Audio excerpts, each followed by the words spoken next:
Hello all and welcome back. I'm out for a one-nighter tonight in the woods, so I thought I'd bring the cameras along with me and I'll show you how I set up a PLOUGH POINT tarp shelter. PLOUGH POINT shelter is very simple to do on your own. It's an ideal solo camp shelter and you need minimal gear, so let's get to it.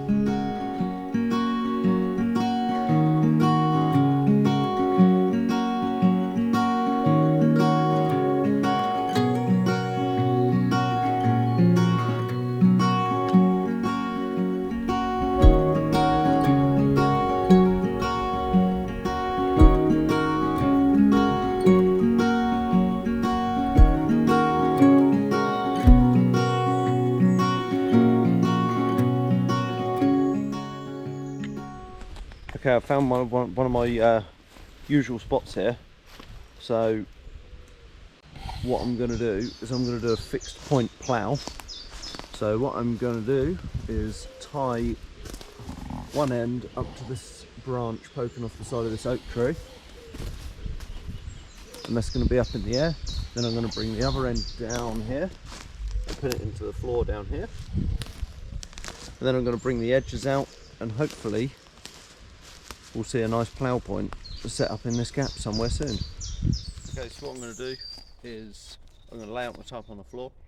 Just going to take a quick rough measurement from one point to the other, so we're using this diagonally rather than front to back. I'm going to tie one end up to this branch on this tree and the other end down on the floor down here. And as always, I'm using the DD hammocks 3x3 tarp with all the tie down points and the reinforced ridgeline. Awesome tarp, it's my go-to every time. You've seen it in all the other videos. As usual, there's a link to buy it down there.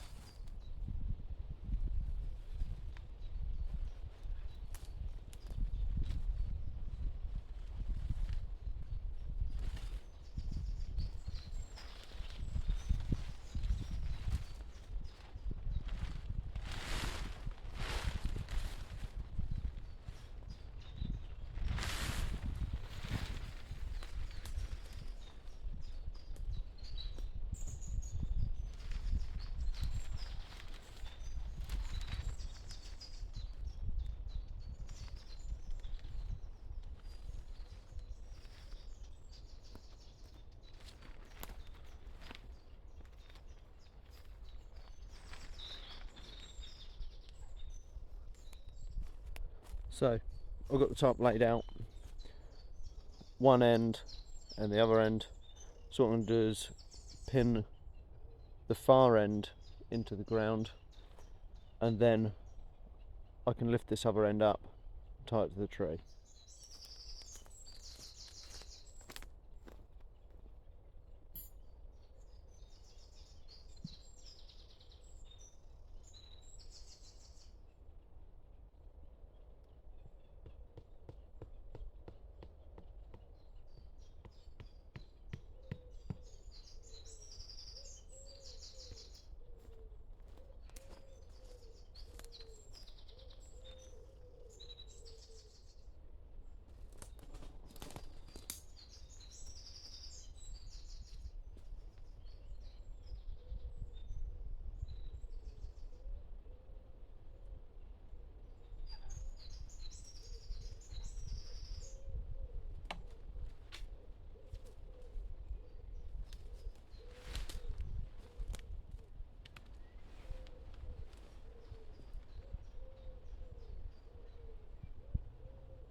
All I've literally done up that end is I've gone over the branch, around the back of the tree and tied off to another branch, just because that's the easiest thing for me to do in this situation. What I do like to do sometimes is make a little loop out of cord to fit around the branch, and then I can just use a carabiner on my loop to just click onto that. Okay, so now you've got your two ends fixed, it's time to go around the outside, pull everything tight. Try and not to bend the ridge line down as we do it, if it does, it doesn't matter because we can use the central loop tie down point on the tarp and tie it up to a higher point. So let's get on with that.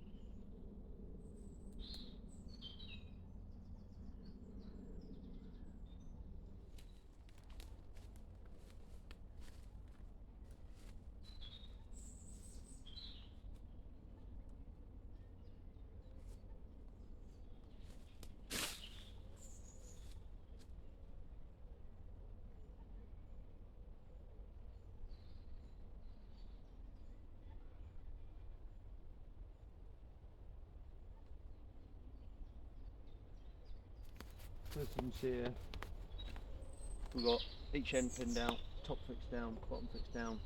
So now we're just going to go along and do all the pegs in between, make sure it's nice, tucked nice to close to the ground.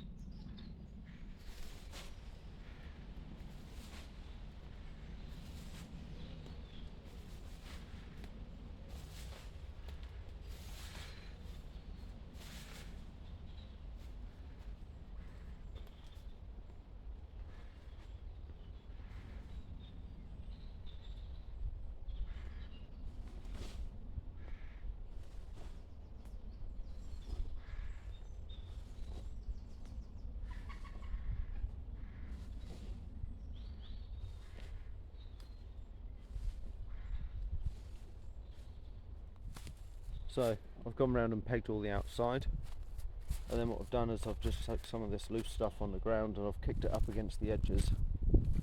All this does is just fill any gaps that you've got underneath your tarp. Really helps with wind, helps with insulation, just keeps everything in there.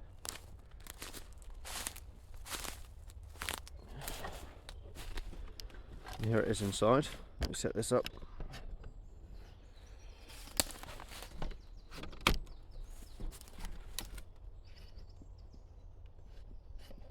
Here it is inside, really quite big in there.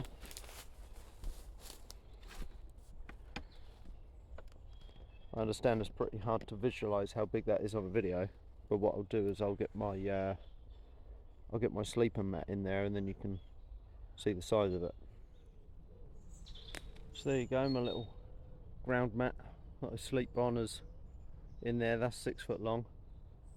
So I mean, I'm not a tall person anyway, so I don't need a big tarp, but there's plenty of room there for a taller guy or girl. You can also lay it front to back diagonally.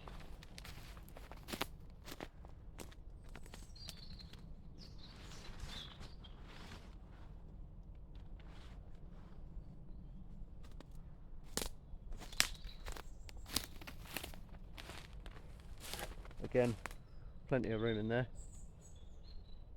And you got loads of space down in front for a fire, keep you warm. And yeah, loads of room for your gear and everything else. You could probably get 2 people in this if you laid central, front to back, but it would be a little cosy, I think. But yeah, that's pretty much it. And this is all I've done over the tree here. I just come over this branch down and lashed around that one, but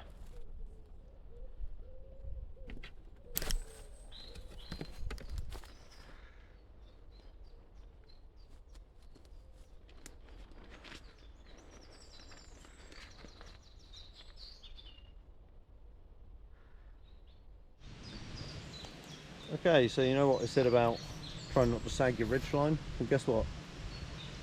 I did. So I'm not going to right now because I haven't got much wind forecast and I'm only here for one night. But basically this central loop here, which should, if you've done this right, come right across and end up being bang in the middle. Tie a piece of cord to this. If you've got a tree behind it, which I have, you can either tie it up to the trunk or chuck it over a branch with a stick on the end and just tie it up. And that action will pull your ridge line up and it will take out any sag. Like I say, I'm not worried because it's only wobbling on a little bit. That is plenty good enough for me to have a night in there. And I'll tell you what, real roomy in it. So I'm going to go right to the back. So hopefully you can see. Look at this, got my bed in front of me. Loads of room in here.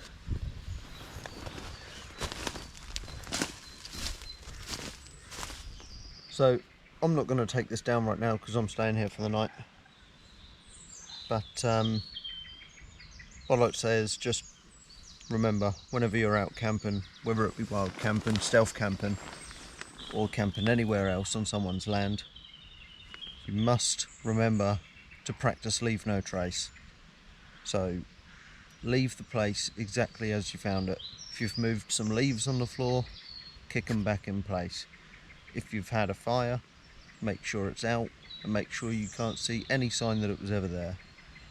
That is the best practice, and that's what helps us wild campers to keep being able to do what we do without people kicking up a massive fuss, because landowners don't want to know that you've been there, even if you've had their permission or not. So it's always best to help everybody out if you practice leave no trace. Leave it as good as you found it or better. If you find some litter along the way, take that with you and all. And apart from that, that's it from me. So thanks for watching. Remember, if you like what you see, hit the like button. Any questions and comments, leave them down below. And if you want to see more like this, hit the subscribe button. Till next time.